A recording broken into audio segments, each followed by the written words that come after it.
materi saya, manfaatnya itu ada dua. Yang pertama itu pengetahuan dasar tentang kehidupan. Kita tuh bisa dengan mengetahui cara kerja suatu hal bisa dan berdampak baik bagi lingkungan kita. Gimana dampak baiknya itu ada di poin 2, penerapan dalam pertanian dan pelestarian.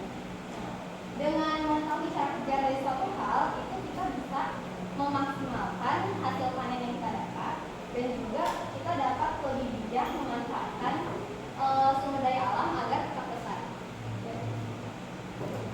Di waktu yang singkat ini saya akan memaparkan materi yang SPME. Bisa kita mulai dari tumbuhan bergigi.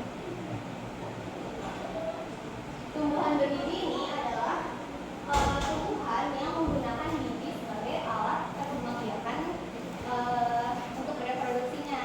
Nah, tumbuhan bergigi atau spermatofita ini dibagi menjadi dua, yaitu gimnospermae yang artinya tumbuhan bergigi terbuka dan angiospermae yang akan saya bahas nanti.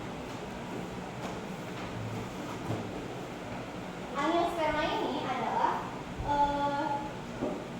dia itu namanya berasal dari dua kata, angios yang artinya tertutup dan sperma yang artinya gigi. Nah, kita bisa simpulkan angiosperma itu adalah kelompok tumbuhan yang memiliki gigi tertutup.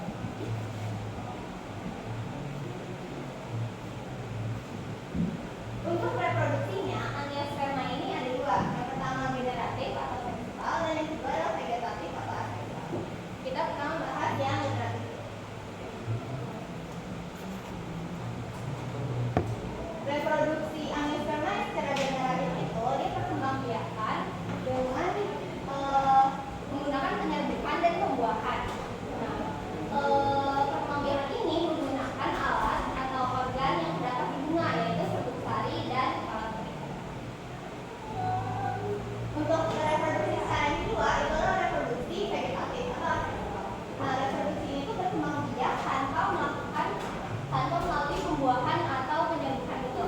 Yaitu terdapat dua, yaitu vegetatif alami dan vegetatif buatan.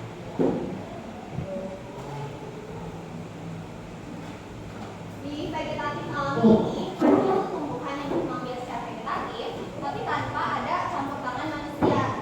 Nah, contohnya itu pasti teman-teman di sini atau Mutiara pernah mendengar atau melakukan, misalnya rigoma, stolon, ubi lapis, ubi batang, ubi lekar, dan di sini aku nggak bahas lebih dalam buat vegetatif alaminya, soalnya kita langsung masuk ke penerapan angiospermae di tanaman tomato. Itu tuh menggunakan vegetatif buatan. Vegetatif buatan ini itu tumbuhan yang berkembang biak dengan campur tangan